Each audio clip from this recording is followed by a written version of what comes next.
예, 우리 같이 인사 나누겠습니다. 한 주간 동안 평안하셨습니까? 은혜 받고 돌아갑시다.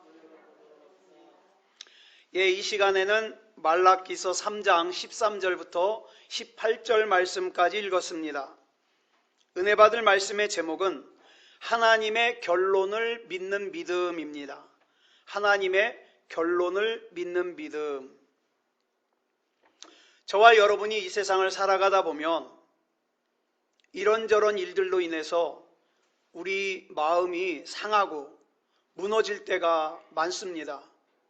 특히 우리는 교회에 모여서 하나님을 예배한다고 모였는데 이 교회 생활 가운데서도 그런 일들이 많이 일어납니다. 그런데 이렇게 마음이 상하고 무너지는 그 이유를, 핵심적인 이유를 한마디로 정리해 보면, 왜 마음이 상하고 무너지느냐?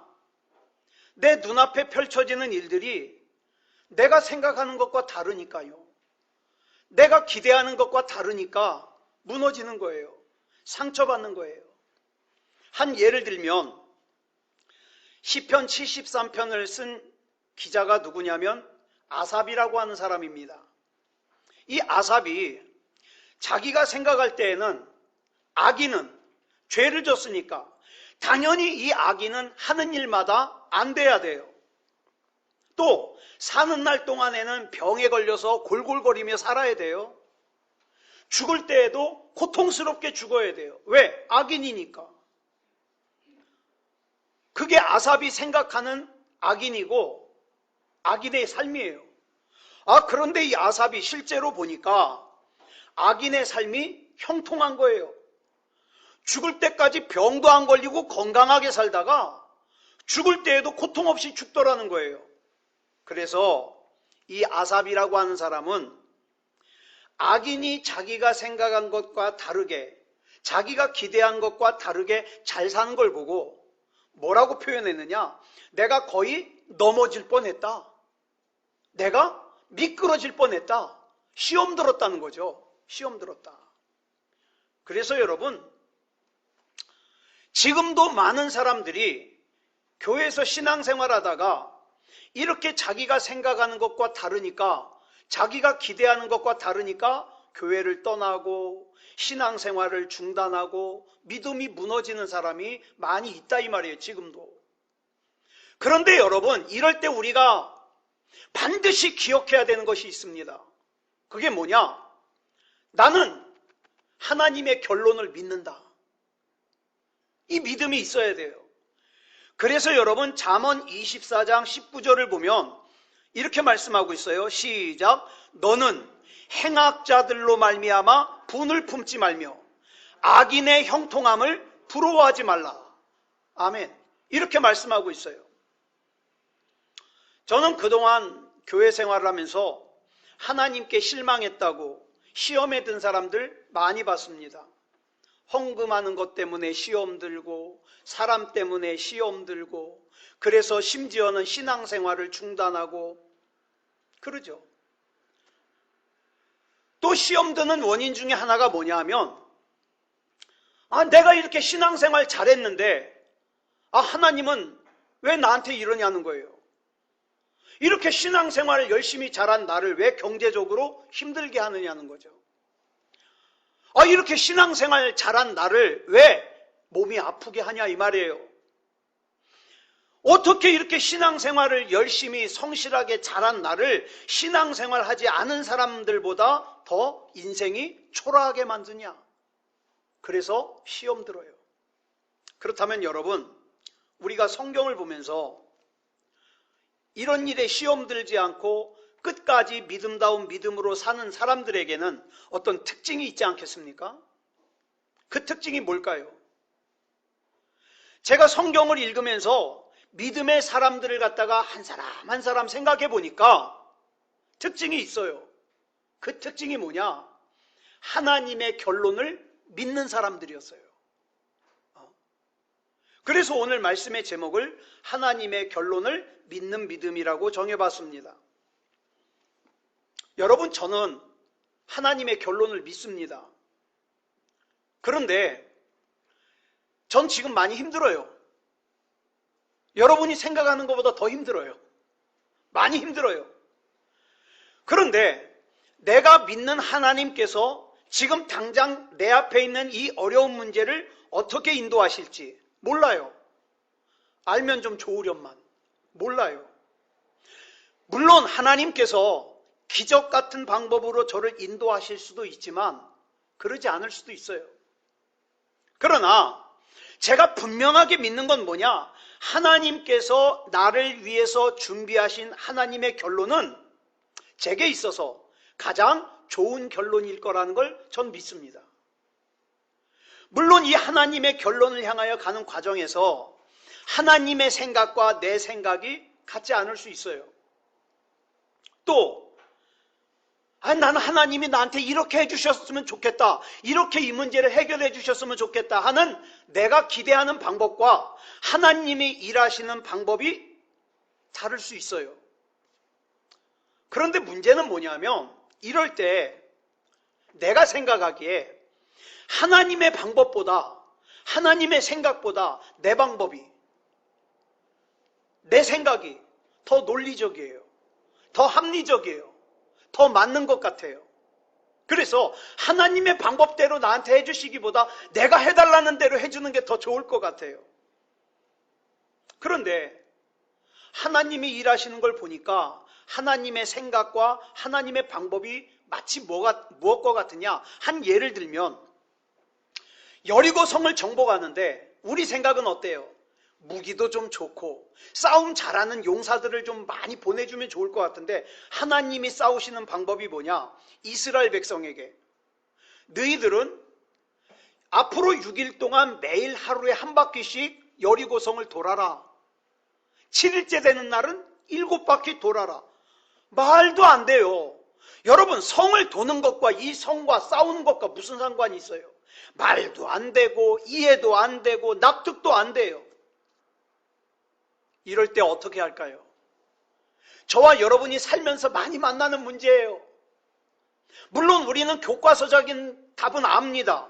이사야 55장 9절을 보면 뭐라 그랬어요? 시작. 이는 하늘이 땅보다 높음 같이 내 길은 너희의 길보다 높으며 내 생각은 너희의 생각보다 높음이니라. 아멘. 예, 믿습니다. 하나님의 길은 내 길보다 높은 거 믿습니다. 하나님의 생각은 내 생각보다 높다는 거 믿습니다. 그런데 문제는 현실 생활에서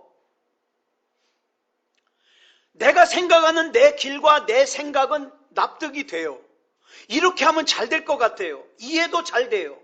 그런데 하나님의 생각과 하나님의 길은 어떤 때는요, 이해도 잘 안 되고 납득도 잘 할 수가 없고 왜 하나님이 이렇게 행하셨는가 알 수 없을 때가 있더라 이 말이에요.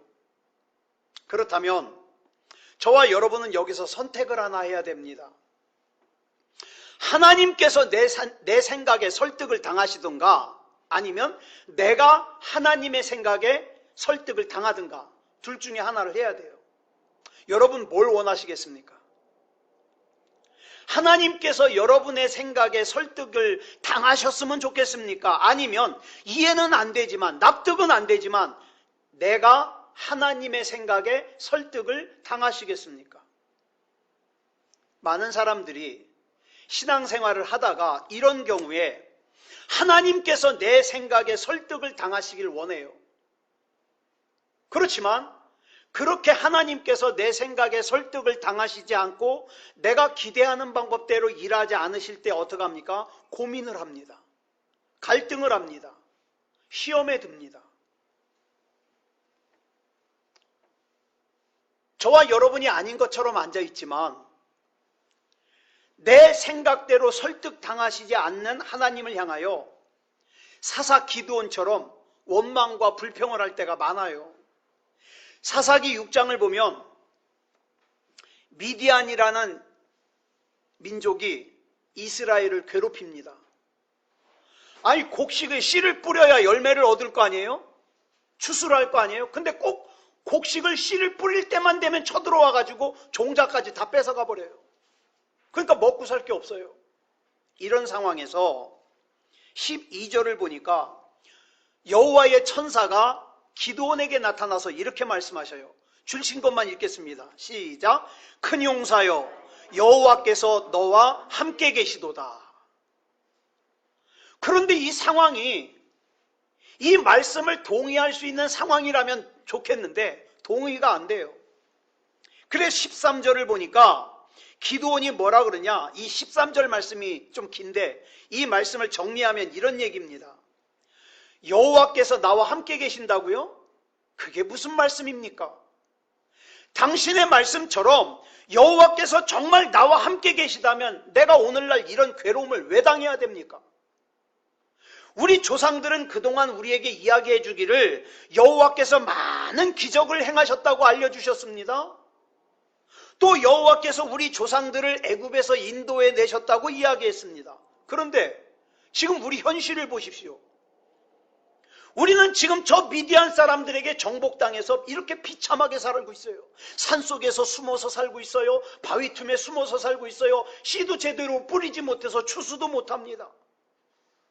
결론적으로 이 모든 상황을 종합해 볼 때 아무래도 옛날에는 여호와께서 우리 조상과 함께 계셨는지는 모르겠지만 지금 여호와께서 우리는 버리신 것 같습니다.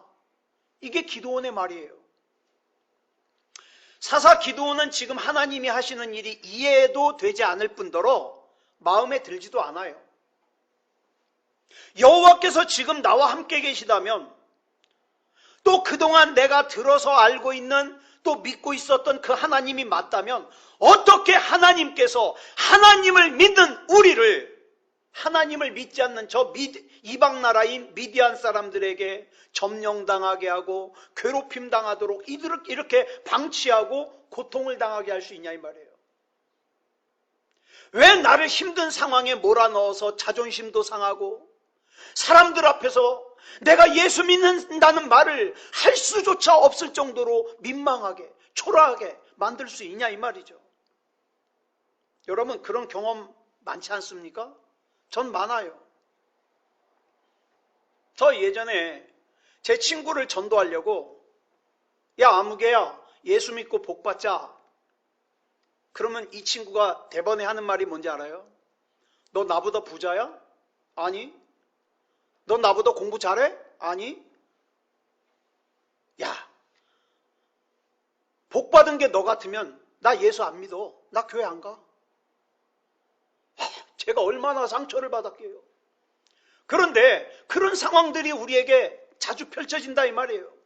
이런 생각 때문에 오늘 본문 14절을 보면 사람들이 이렇게 얘기를 해요. 이거는 지금 우리가 살고 있는 이 세상 사람들이 하는 얘기도 이래요. 같이 읽어볼까요? 시작. 이는 너희가 말하기를 하나님을 섬기는 것이 헛되니 만군의 여호와 앞에서 그 명령을 지키며 슬프게 행하는 것이 무엇이 유익하리요? 무슨 뜻입니까? 하나님 믿는 게 헛되다 이 말이에요. 만군의 여호와 앞에서 하나님의 명령을 지켜봐야 그 힘들게 지켜봐야 아무짝에도 소용이 없고 또 내가 지은 죄 때문에 하나님 앞에서 뉘우치고 눈물을 흘리고 회개해 봐야 아무짝에도 소용없는 짓이다 이 말이죠. 내가 그동안 하나님 믿는다고 내가 그동안 하나님 말씀대로 산다고 손해보면서 살고 자존심 상하면서 살고 억울한 일 당하면서 살고 경건하게 살고 쉬지 못하고 열심히 교회 일을 하느라고 고생하면서 살았던 것이 다 소용없는 짓이다 이 말이에요. 또 그 다음 15절을 보면 이렇게 말합니다. 시작. 지금 우리는 교만한 자가 복되다 하며 악을 행하는 자가 번성하며 하나님을 시험하는 자가 화를 면한다 하노라 함이라. 지금 우리가 사는 세상을 가만히 보니까 교만한 사람이 더 잘 사네. 악한 사람이 수단과 방법을 가리지 않고 더 성공하네. 하나님께 무례하고 하나님을 예배하지 않고 하나님 어디 있어? 하나님 있으면 데려와봐. 하나님을 믿느니 내 주먹을 믿겠다. 이런 사람들이 벌을 받질 않아요. 원래대로라면 교만한 자가 악을 행하는 자가 하나님 앞에 이렇게 무례를 행하고 하나님을 시험하는 자가 망해야 하는데 오히려 그들이 어쩔 때 보면 나보다 더 잘 돼요. 여러분, 하나님을 잘 믿는 사람은 당연히 복을 받고, 하나님을 믿지 않는 사람은 당연히 어려움을 당한다면 굳이 나가서 예수 믿으라고 안 해도 사람들이 믿어요. 한 예를 들어 볼까요? 예수님을 잘 믿고 주일도 잘 지키고 11조 생활도 잘하고 믿음을 잘 지키고 살았더니 포장마차를 시작한 지 1년 만에 아주 좋은 자리에 구멍가게를 샀어요. 또 구멍가게 1년 동안 열심히 장사를 했더니 5층짜리 건물을 샀어요. 5층짜리 건물을 사고서 또 열심히 장사를 했더니 이마트 주인이 됐어요. 이마트 주인이 돼서 또 열심히 살았더니 백화점을 인수했어요. 저 강남 한복판에 있는 큰 백화점을. 어떤 사람이 와서 물어봐요. 당신은 왜 예수님을 믿습니까? 말 많이 할 필요 없어. 이 백화점 보고도 그런 말이 나와? 그죠? 얼마나 설득하기가 쉬워요. 반면에 안 믿는 사람은 하는 일마다 망해. 백화점 운영하다가 1년 만에 이마트 줄고, 이마트 1년 만에 5층짜리 상가로 줄고, 5층짜리 상가 하다가 구멍가게가 되고, 구멍가게 하다가 포장마차가 되고, 그래 포장마차라도 열심히 해서 먹고 살자 그랬더니 단속반이 나와서 포장마차 끌어가 버리고. 이렇게 힘들게 살면 예수님 믿으라고 전도하지 않아도 알아서 믿어요. 문제는 신앙생활 안 하는데도 별반 어려운 일도 없고 오히려 교회 열심히 나가는 사람보다 더 편하고 더 잘 되는 것 같고, 여기서부터 이제 혼란이 오는 거예요. 그런데 여러분, 이때부터 필요한 것이 뭐냐? 믿음이 아니라 믿음입니다. 믿음이 아니라가 아니라 믿음입니다. 여러분, 우리 삶에는요, 상식을 믿음이라고 착각하는 사람들이 있어요. 1 더하기 1은 2죠. 이건 상식이에요. 반면에 1 더하기 1이 10이 될 수도 있고 100도 될 수 있다는 건 믿음입니다. 우리 하나님께서는 우리에게 상식을 원하시는 것이 아니라 믿음을 원하십니다. 여러분, 요셉이 뭔 그렇게 큰 죄를 지었길래 애굽으로 끌려가서 11년 동안 종살이를 하고 2년 동안 억울한 강간 미수범의 죄를 뒤집어쓰고 감옥살이를 하고 그랬을까요? 근데 요셉이 그런 상황 가운데서도 끝까지 하나님을 신뢰하니까 하나님이 마침내 요셉을 사용하시죠. 그런데 보세요. 이때 요셉에게 하나님께서 원하시는 것은 상식이 아니에요. 믿음입니다. 아기를 주신다고 약속하신 하나님의 약속을 신뢰하면서 25년 동안이나 기다린 아브라함에게도 하나님께서 약속하신 것은 상식이 아니에요. 믿음이었습니다. 여러분, 혹시 지금 여러분의 삶이 여러분의 생각과 다르게 펼쳐지고 여러분의 기대와 다르게 펼쳐지는 가운데 있습니까? 그러면 이렇게 생각하세요. 지금은 내가 그동안 상식대로 살았던 내가 하나님 앞에 믿음을 표현할 때구나. 이렇게 생각하세요. 말라기 3장 13절 보겠습니다. 시작. 여호와가 이르노라 너희가 완악한 말로 나를 대적하고도 이르기를 우리가 무슨 말로 주를 대적하였나이까 하는도다. 많은 사람들이 하나님께 믿음을 표현할 때 내 생각과 다르다고, 내 기대와 다르다고 하나님을 원망하는 말을 합니다.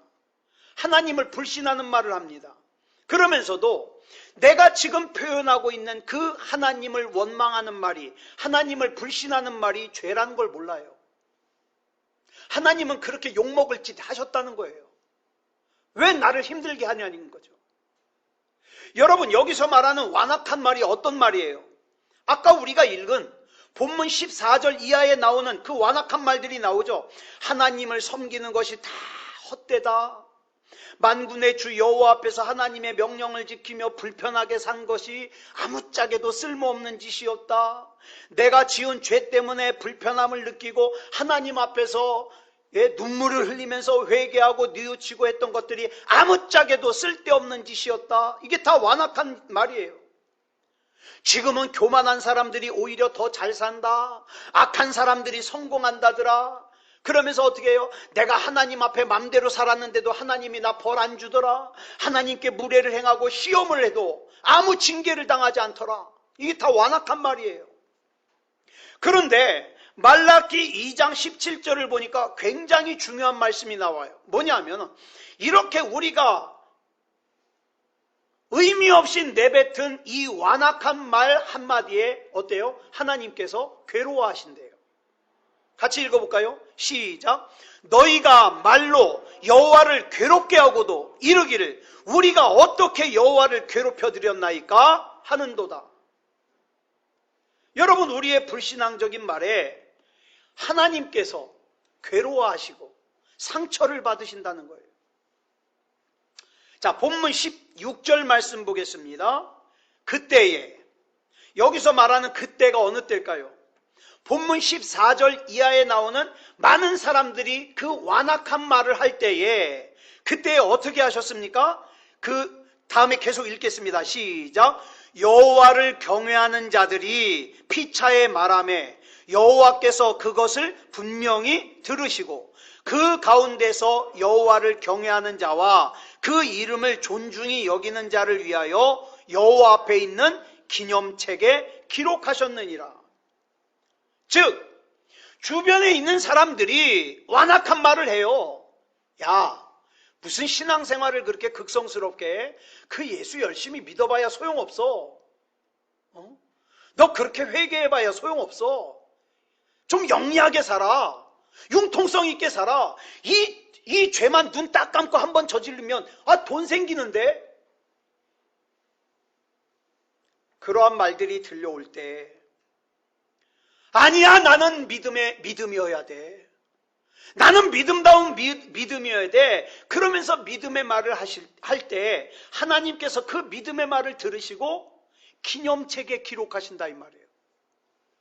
여러분, 불평하는 말, 누군가 흉보는 말, 이거 아주 전염성이 강해요. 그죠? 누군가 그런 말 하면 옆에서 나도 모르게 거들고 있어요. 그런데 우리 주님께서는 그런 가운데서도 여호와를 경외하기 때문에 믿음의 말을 하는 사람을 기억하시고 기념책에 그 이름을 기록하신다 이 말이에요. 그러면 여기 나오는 기념책이 무슨 책이겠어요? 생명책입니다. 그러니까 마귀가 하는 일 중에 아주 중요한 일이 뭐냐 하면 우리의 이름이 생명책에 기록되지 못하도록. 그래, 너 교회 나가. 너 예배 참석은 해. 하지만 불평해. 의심해. 너의 모든 관심은 오직 세상에 집중하도록 해. 그렇게 미혹을 해서 우리로 하여금 완악한 말을 하게 만들고 완악한 행동을 하게 만드는 거예요. 왜? 그래야만 생명책에 기록이 안 되니까. 여러분, 신앙은 신앙인데 모든 관심이 땅에만 집중되어 있는 신앙은요, 진짜 신앙이 아니에요. 맨 기도하라 그러면 돈 많이 벌게 해주십시오. 건강하게 오래 살게 해주십시오. 하나님과의 관계에는 아무 관심이 없어요. 그거 가짜 신앙이에요.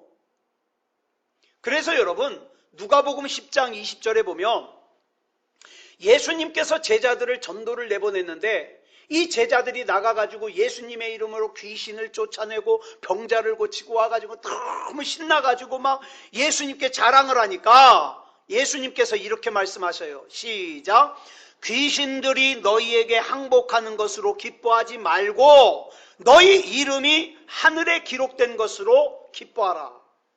만약 우리 믿음의 증거를 땅에서만 잘 되는 것에서 찾으면 여러분, 순교하신 스데반 집사님이나 사도 바울 선생님 같은 분들은 어떻게 설명할 거예요? 이분들은 땅에 남은 게 아무것도 없는데요. 이런 기준으로 보면 아벨의 죽음, 사도 바울의 순교, 스데반 집사님의 순교는 그야말로 저주받은 인생이에요. 불행한 인생이에요. 여러분, 성경을 읽다 보면 마태, 마가, 누가, 요한복음에 나오는 이 사복음서에 나오는 신앙하고 사도행전에 나오는 신앙하고 좀 달라요. 어떻게 다르냐? 사복음서에 나오는 신앙은 예수님께서 아무리 죽은 나사로를 살리고 병자를 고쳐도 사람들의 온통 관심은 예수님을 통해서 뭐예요? 네, 세상의 문제 해결하는 거예요. 온통 관심이. 땅의 신앙이에요. 듣는 것은 예수님으로부터 하나님의 나라를 듣지만 온통 관심은 뭐예요? 땅의 것들이에요. 그래서 땅에서의 부족한 것을 채우는 것이, 땅에서의 문제를 해결하는 것이 사복음서의 관심의 전부예요. 그런데 사도행전에서의 믿음은요, 사도행전 2장에서 오순절날 성령님이 임재하고 나니까 어떻게 됩니까? 신앙의 관점이 달라져요. 성령님이 임하시고 나니까 온통 땅에만 관심이 가 있던 땅의 신앙이 어디로 바뀝니까? 하늘의 신앙으로 바뀌어요. 육의 신앙이 어디로 바뀝니까? 영의 신앙으로 바뀝니다. 지금도요, 마찬가지예요. 성령 받지 못한 사람들의 신앙은 온전히 다 관심이 어디가 있어요? 세상에 집중되어 있어요. 어떻게 하면 예수님을 이용해서 부자가 될까? 어떻게 하면 예수님을 이용해서 건강하게 살까? 어떻게 하면 예수님을 이용해서 내 자식놈들이 잘 될까? 거기에만 집중되어 있어요. 땅의 신앙이에요. 육의 신앙이에요. 그게 진짜 중요한 신앙의 핵심을 놓치고 살더라 이 말이에요. 자, 본문 16절 다시 한번 보겠습니다. 그때에, 여기서 말하는 그때가 어느 때라 그랬죠? 본문 14절 이하에 나오는 많은 사람들이 완악한 말을 하는 그때에, 하나님을 섬기는 것이 헛되다고 말할 때에, 만군의 주 여호와 앞에서 하나님의 명령을 지키면서 불편하게 살았던 것이 헛수고였다는 그런 말을 할 때에, 내가 지은 죄 때문에 불편함을 느끼고 하나님 앞에서 뉘우치고 눈물을 흘리면서 회개했던 것들이 아무짝에 쓸모없다는 말을 할 그때에, 지금은 오히려 교만한 사람들이 잘되고 악한 사람들이 성공한다고 말하는 그때에, 하나님께 무례를 행하고 하나님을 시험해도 아무런 벌도 받지 않는다는 그런 완악한 말을 할 그때에 그 다음 말씀을 보면 어떻게 했습니까? 그때에 어떻게 했다고요? 시작. 여호와를 경외하는 자들이 피차에 말하매. 자, 여호와를 경외하는 자들이 피차에 말을 했어요. 어떤 말을 했을까요? 다른 사람들이 하나님을 믿는다고 하나님을 믿는 것이 헛되다고 말하는 그때에, 하나님의 명령을 지키며 불편하게 산 것이 아무짝에 소용이 없다고 말하는 그때에, 내가 지은 죄 때문에 불편함을 느끼고 하나님 앞에서 눈물을 흘리고 뉘우치고 회개한 것이 아무짝에 쓸모가 없다고 말하는 그때에, 지금은 오히려 교만한 사람들이 더 잘되고 그 악한 사람들이 성공하고 하나님을 갖다가 무시하고 하나님을 갖다가 무례를 행하고 하나님을 시험하는 것, 시험에도 벌받지 않는다고 얘기하는 그때에 여호와를 경외하는 자들은 무슨 말을 했을까요? 우리는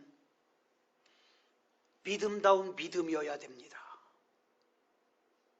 절대로 우리의 믿음은 헛되지 않습니다. 우리는 하나님이 아니면 안 되는 사람들입니다. 이런 믿음의 말들. 지금 비록 내 생각한 대로, 내 기대한 대로 펼쳐지지 않았다 할지라도 하나님의 결론은 반드시 내 인생의 가장 좋은 결론으로 주실 걸 믿습니다. 이 말을 할 때에, 여러분 미가서를 보면 미가 선지자도 이런 상황에 처했어요. 그랬을 때 미가 선지자가 뭐라고 고백했는가? 미가서 7장 7절 보니까 나와요. 시작.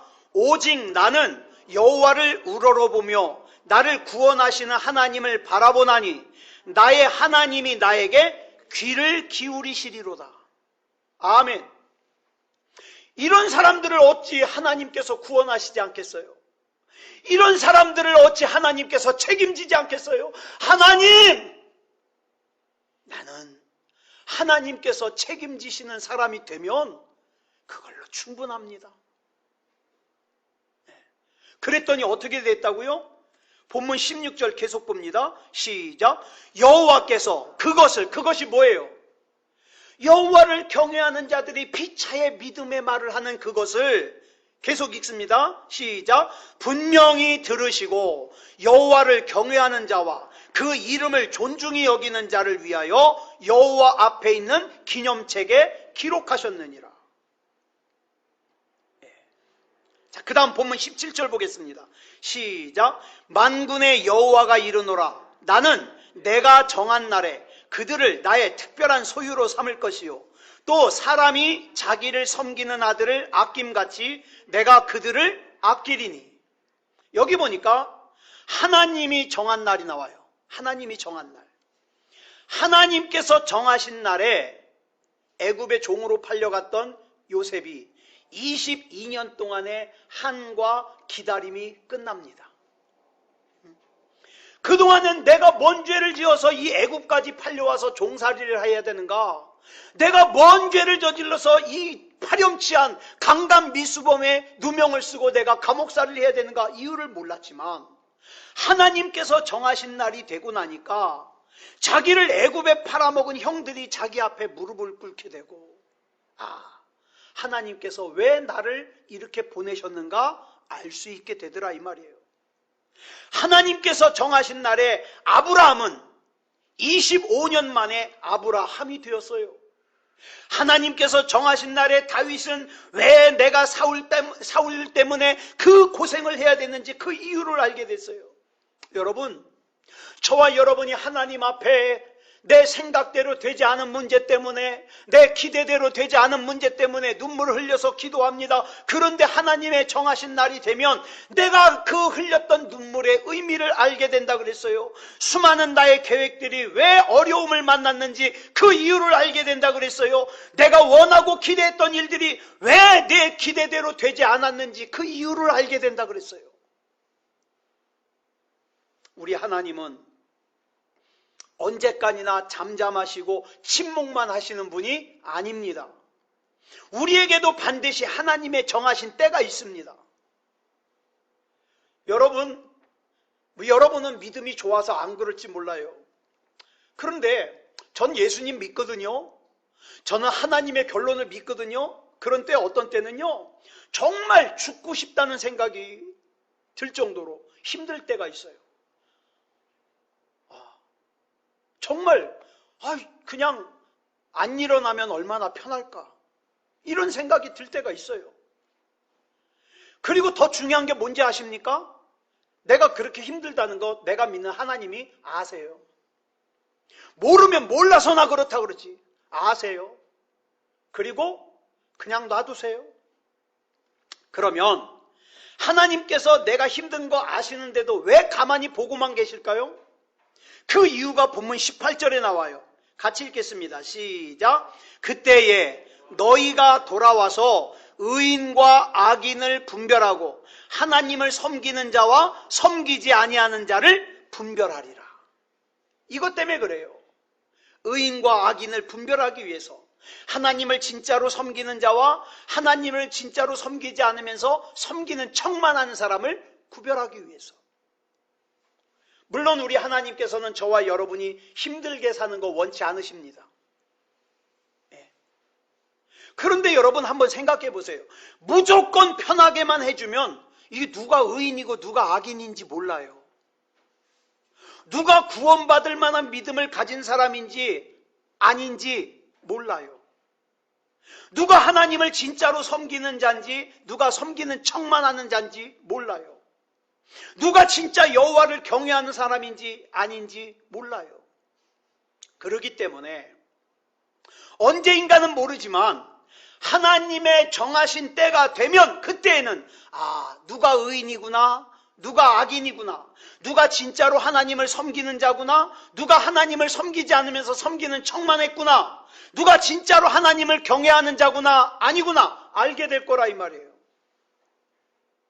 하나님의 정하신 때가 되면 하나님을 진짜로 섬기는 자들은 예배의 자리에서, 믿음의 자리에서, 기도의 자리에서, 중요한 게 뭡니까? 믿음의 말을 하지만 하나님을 섬기지 않으면서 섬기는 척만 했던 사람들은 완악한 말을 하면서 다 떠납니다. 아이고, 하나님 열심히 믿어봤자 소용없어. 왜? 부자가 되게 해주지도 않고, 내가 원하는 대로 해주지도 않고 다 소용없어. 완악한 말을 하면서 다 떠납니다. 그래서 우리는 그래서 하나님께서 그러셨구나 라고 깨닫게 된다는 거예요. 사랑하는 여러분, 기억하세요. 우리 하나님은 저와 여러분의 결론을 책임지십니다. 저와 여러분을 위해서 준비되어 있는 결론들 중에서 가장 좋은 결론, 가장 아름다운 결론을 하나님께서 준비해 놓고 계세요. 그러니까 여러분, 내가 하는 말을 조심합시다. 완악한 말 하지 말고, 불신앙적인 행동 하지 말고, 나는 그래도 믿음다운 믿음일 거야. 나는 그래도 하나님 앞에 하나님이 인정하시는 믿음일 거야. 나는 하나님이 아니면 안 돼. 나는 끝까지 하나님이어야 돼. 이렇게 믿음을 고백하고 사는 저와 여러분이기를 그리스도 예수님의 이름으로 축복합니다. 기도하겠습니다. 사랑의 아버지 하나님, 감사합니다. 하나님의 은혜 가운데 여기까지 왔습니다. 힘든 일들도 있었고 좋은 일들도 있었습니다. 그러나 하나님, 어떤 상황 속에서도 하나님 앞에서 완악한 말 하지 않게 해주시옵소서. 완악한 생각 하지 않게 해주시옵소서. 끝까지 믿음다운 믿음이길 원합니다. 하나님이 아니면 안 되는 인생이길 원합니다. 하나님이 인정하시는 믿음이길 원합니다. 그래서 우리의 이름이 생명책에서 절대 지워지지 않기를 원합니다. 사랑의 아버지 하나님, 붙잡아 주시옵소서. 이 코로나19라는 전염병 때문에 이 나라의 많은 그리스도인들 중에 예배가 무너졌고 신앙이 무너졌습니다. 그러나 하나님의 역사가 더 강력하게 역사하여서 무너진 신앙들이 회복되게 하시고 하나님 앞에 구원받을 만한 믿음이게 하시고 하나님 앞에 믿음다운 믿음을 고백하는 하나님의 사람이게 하여 주시옵소서. 우리 하나님께서 붙잡아 주시고 책임져 주실 줄 믿사오며 그리스도 예수님의 이름으로 감사하며 기도드렸사옵나이다. 아멘.